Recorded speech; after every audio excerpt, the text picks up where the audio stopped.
ಈಗ ಈ ಕುಟುಂಬದಲ್ಲಿ ಅಥವಾ ಆಸ್ತಿ ವಿಚಾರ ನಡೀತಕ್ಕಂತಹ ಒಂದು ವಿಷಯಕ್ಕೆ ಗ್ರಹಗಳನ್ನು ನಾವು ಹೋಲಿಕೆ ಮಾಡ್ತೀವಿ.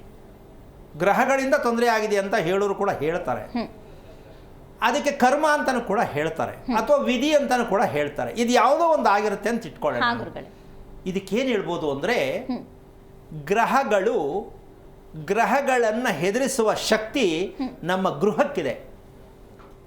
ಗ್ರಹಗಳನ್ನು ಹೆದರಿಸುವ ಶಕ್ತಿ ನಾವು ವಾಸ ಮಾಡುವ ಗೃಹಕ್ಕೆ ಇದೆ.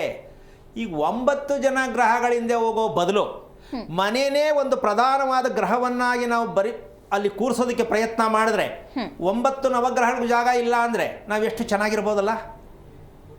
ಈಗ ಈ ಗ್ರಹಗಳನ್ನು ಬಿಟ್ಟು ಹೇಳುವುದು ಕೇಳುವುದನ್ನು ಬಿಟ್ಟು ನಾವು ಬದುಕಲಿಕ್ಕೆ ಆಗೇ ಇಲ್ಲ. ಇದು ನಿಲ್ಲಲ್ಲ, ನಾವು ಅನುಭವಿಸೋದು ತಪ್ಪಲ್ಲ. ಗ್ರಹಗಳು ಇಲ್ಲ ಅಂತ ಹೇಳ್ತಾ ಇಲ್ಲ.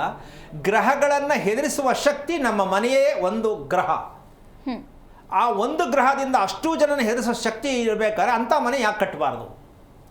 ಮಗನ ಬಗ್ಗೆ ಕೇಳಬೇಕು, ಇವನಿಗೆ ಹೆಂಗದೆ ನೋಡಿ ಹೆಸರು ಬಲಕ್ಕೆ, ಹೆಂಡತಿಗೆ ಹೆಂಗೈತೆ ನೋಡಿ, ಮಗಳಿಗೆ ಹೆಂಗೈತೆ ನೋಡಿ, ಕೇಳ್ತೀವಲ್ಲ. ಅದು ಎಲ್ಲ ಇಲ್ಲ ರೀ, ಉಪಕತೆ ಕಟ್ಟುಕತೆ. ಅದು ಯಾಕೆ ಅಂದರೆ ನಮಗೆ ಗೊತ್ತಿಲ್ವಲ್ಲ. ಶಾಸ್ತ್ರ ಕೇಳೋದೇ ನಮ್ಮ ಜೀವನ, ಶಾಸ್ತ್ರ ಕೇಳ್ಕೊಂಡೇ ನಾವು ಬದುಕ್ತಾ ಇದ್ದೀವಿ.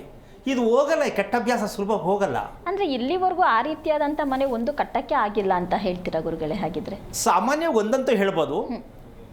ಈ ರೀತಿ ಮನೆ ಕಟ್ಟೋದು ಗೊತ್ತಿದೆ ಅಂದಿದ್ರೆ ವಾದ ವಿವಾದ, ಆಸ್ತಿ ವಿವಾದ ಯಾವುದೇ ಕಾರಣಕ್ಕೆ ಇರ್ತಿರ್ಲಿಲ್ಲ ಅಂತ ಅನ್ಕೋತೀನಿ.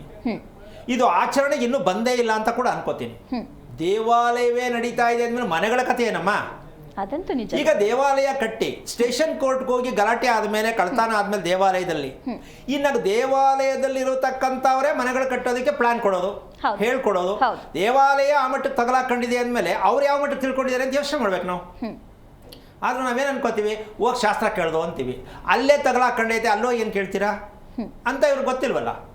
ಯಾಕೆ ಈ ವಿವರಣೆಯನ್ನು ಹೇಳ್ತಾ ಇದ್ದೀನಿ ಅಂದರೆ, ತಪ್ಪಾಗಿ ತಿಳ್ಕೊಳ್ಳೋದು ಬೇಡ, ಬೇಜಾರು ಮಾಡ್ಕೊಳ್ಳೋದು ಮೊದಲೇ ಬೇಡ. ನಮ್ಮ ತಪ್ಪನ್ನು ಒಪ್ಕೊಳ್ಳೋಣ. ನಮ್ಮ ತಪ್ಪನ್ನು ಒಪ್ಪಿಕೊಂಡು ಅದರಿಂದ ಹೊರಗೆ ಬರೋಣ ಅನ್ನೋದಕ್ಕೆ ಇಷ್ಟೆಲ್ಲ ಹೇಳಬೇಕಾದ ಒಂದು ಸಂದರ್ಭ ಆಗಿದೆ. ಅದಕ್ಕೋಸ್ಕರವಾಗಿ ಬುದ್ಧಿವಂತರು, ಜ್ಞಾನವಂತರು, ಘನಪಂಡಿತರುಗಳು ಯಾರೇ ಆಗಿದ್ದರೂ ಕೂಡ ತಪ್ಪನ್ನು ಒಪ್ಕೋಬೇಕು. ನನಗೆಲ್ಲವೂ ಗೊತ್ತು ನಾನೇ ಅಂತ ಹೇಳ್ತಕ್ಕಂಥದ್ದು ಸತ್ಯವಾದ, ಸಮಂಜಸವಾದ ವಿಚಾರ ಅಲ್ಲ. ಅದನ್ನು ಇನ್ಮೇಲಾದರೂ ನಾವು ತಪ್ಪು ಒಪ್ಕೊಳ್ತಕ್ಕಂಥ ಅಭ್ಯಾಸ ಪ್ರಾರಂಭ ಆಗಲಿ ಅಂತ ನಮ್ಮದೊಂದು ಕೋರಿಕೆ.